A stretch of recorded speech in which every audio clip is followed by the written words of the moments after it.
Good morning, so special, ladies and gentlemen. Today is Tech Tuesday, and I'm here to discuss with you why you should not use canned air in your machines. Recently, we posted a short video, showing one of the machines that I worked on where someone had used canned air to clear out their bobbin area. It looked great, but what they didn't see is behind all of that, all the thread and lint and debris that was pushed into the machine, and that can really be detrimental.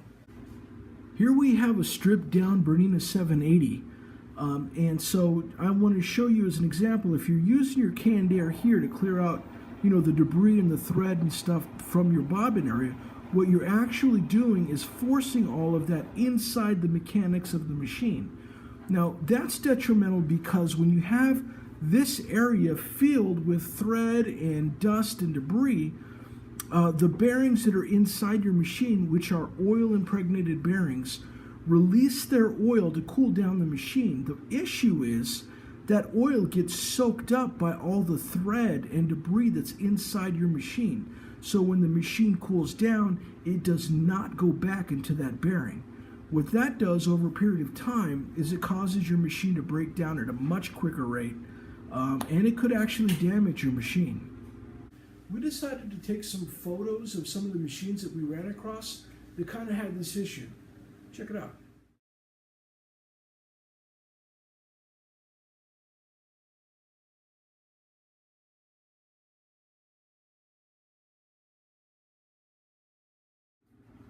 How we would recommend cleaning your machine is take out your needle, take off your stitch plate, open up your bobbin area, take out your bobbin, and grab your vacuum cleaner and vacuum the area.